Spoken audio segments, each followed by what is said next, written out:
खेल कारणाय निष्कारणाय भूत कारणाय सर्वाग भावनाय मोहनाय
इष्टमूर्ति ठाकुर श्री श्री शिशुनंद महाप्रभु अभय चरणारविंद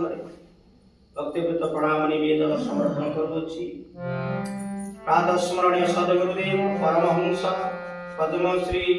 श्रीमद महाबलियांकर अभय चरणारविंद भक्तिपूत प्रणाम निवेदन समर्पण करी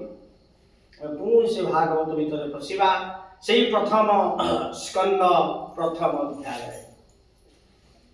साधु सन्थ माने भागवतर जो महिमा भागवत शास्त्र फल कथा सब कहले जो माने रसिक जो रसिया से माने हरि कथा सुनिबा को आसीले भगवान ताक भीतर प्रवेश करନ୍ତି। हनुमान बा 40 रे मध्ये करे प्रभु चरित जो कथाटी आमे पूर्व अध्याय श्रवण करछथि आसंतु ए अध्याय आमे सुनिबा। जे सकल वेद होई रूपे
सच्चिदानंद भगवान की श्री गुरु ब्रह्मानंद निताई गौरी। कहउचंती आमे जे भागवत सकल ए जो हमर जो ग्रंथ अछि धर्म ग्रंथ वेद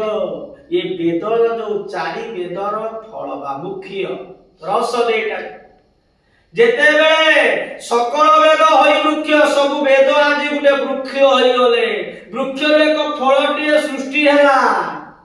निगम फल फलिले अंतरिक्ष से फलटा एठी नु एई सांसारिक बाई पूरो करे नहे ये अंतरिक्ष रे गछडा जेतले हो आकाश बा शून्य अंतरिक्ष ना गछडा तळे गेला पृथ्वी रे तापर बढ़िला अंतरिक्ष रे कोन हैला ना सेई जो फल फलिले अंतरिक्ष रे से बाणी थिला यार अर्थ को विराट पुरुष ब्रह्मांड पुरुष आदि जो निराकार पुरुष से जेते बेले अंतरिक्ष आदि वैकुंठपुर रे शून्य ब्रह्म रे से शून्य शून्य महाशून्य शून्य मध्ये ज्योति जो कथा अछि सेही भगवान आदि विराट पुरुष लीला करिले गोटे से कोन ना सृष्टि संहार पालन करिया पाई तीन रूप हले से तेरो अंतरिक्ष रे से थिले सृष्टि कले ताको नाभि पद्मरु ब्रह्मांकु तापरे कोन कले ना से ब्रह्मा को बहुत दिन खोदिला परे मु आज कोन करिवि मु कोउटी आसिलु खोदिले तार मूल आदि अंत किछि पाइलेनी अनेक दिन तप फळे तापरे भगवान दर्शन देले सेटु कोन ना श्रीमद भागवत ए चारिटा शक भागवत चारिटा ताको चतुर्श्लोकी भागवत कुहा जा तेणु भागवत को कोन अंतरिक्ष रे थिले से अंतरिक्ष जो वेद जो प्रथमे जो सृष्टि बा वेद परे ब्रह्मांड परे जो हमर वेद सृष्टि ला वेदर सार फल को आदि ग्रहण करी अंतरिक्ष रे जते बेले रहिचंती से फल को जते फळिले अंतरिक्ष रे केते दिन पाछि कि सेते बेले मध्य मंडल करे जते बेले फलटी गछ ऊपर अछि ना फलटा फळिले सिना तळे आमे ताको पाइबा तेणु अंतरिक्ष लीला रे तेणु कोन हेचंती सब फल जते बेले फळि गला परे तेणु पवन किछि हला अंतरिक्ष रे जे पवन हला जेमिति फलटा पाची था तेणु से फलटी कोन खसी तेणु आसीला पवन बळे जते बेले तळे पडिला परे आदि सुख धाइले फलटा को पक्षी मानकर एक सुख पक्षी दिले से फल को देखि धाइले जोटे रापा भक्तिर फल प्रेमर फल जो परम बा ए फल को खाइबा पाई बोले जेते बेले से चंचुबा ताको थंट लगेइले फल रे सेते बेले कोन हेचंती ना सेटु बाहरिला रस अमृत जे खुशी आनंद रे जो फल पड़िला दौड़ी ताको खाउचंती भितरे देखिले एक जेतेबे चंचु मारिचंती एक सुरंग गर्त देखिले खाइला परे कोन सेठी रस गळिला बहु अमृत ए जो अमृत को थरे पान कले से जीवन ये माया मोह जंजाल सब चली जा अमृत निंदे साधु पळे स्वर्गर जो अमृत अछि से अमृत मध्य बिंदनी मने पड़े गोटे पूर्वर कथा जेते बेले सुख आज परीक्षित को ब्रह्म अभिशाप हे गला सुख आसिला परे कोन करूछंती ना ये परीक्षित कहउछंती 7 दिन भितरे मु कोन कले मुक्ति हेबी मते बर तक्षक खाऊ कि मो वंश रे ब्रह्म अभिशाप न हो ए कथा कही आज कोन करूछंती ना बसिछंती हजार लक्ष लक्ष आज ऋषि माने गंगा नदी कूल रे एही समय आज कोन सुख आसिले कहले मु तुमको मुक्ति देबी कहले एई जे तळे भागवत कथा भागवतर महिमा आरंभ होउची एही समय कोन हेचंती स्वर्गरु आज देवराज इंद्र जम वरुण पवन ए अग्नि सब देवता आज कोन कले ना अमृत कलश को नै आसी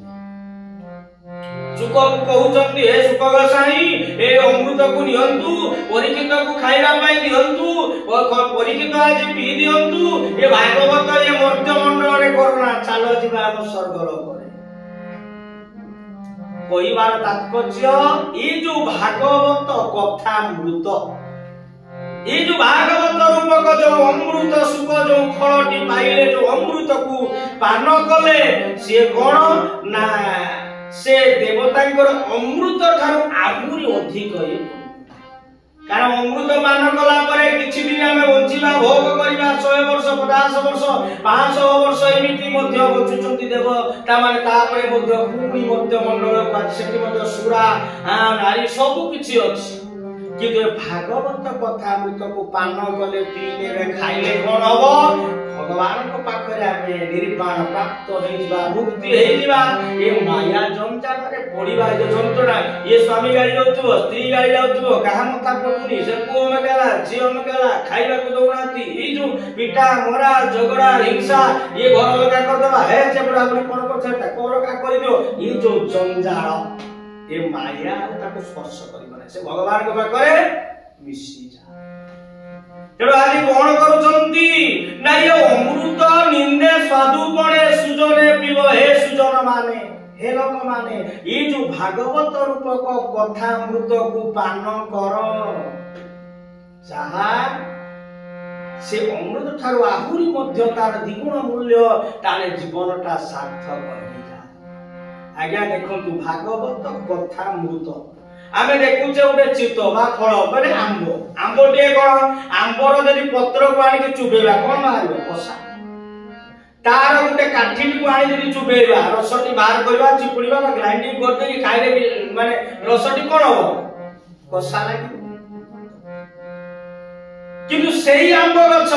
जेतेबे फूल बौळ हे जाय तार चेर शाखा प्रसार करे जो खाद्य को भूमि रु ये पृथ्वी रु जो रस को नै की से गुटे फूल देई फळटे करे हे जाय फळ हे गला परे जेतेबे से बड़ हे पाची जाय पाची तळे खाइले से आंबो बा फळ चित्त फळटी अमृत मीठा लागे ठीक से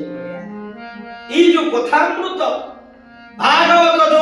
वेद माने सब वेद आदि अंतरिक्ष आदि जेते बेले हे की गोटे फल हेले सुख ताकू जाई जे सुख को मुख रु ताको पाटी लागिला रु से आहुरी अमृत स्वाद युक्त हेई गला हैं तेनु से कहउचंती जे आनंदे करो सुसापान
पान कले जीवन अंत जाए जन्म ठार मृत्यु पर्यंत भागवत रूपक कथा अमृत को पान कर ताले कोन हो ना जीवनटा ए जो माया मोह जंजाल रे परि छटपट होउचे से माया मोह रु आमे उद्धार एई कथा टी विश्राम रबा पूरी आगामी अध्याय रे आमे आलोचना करिबा ओम कृष्ण मधुसूदन वासुदेव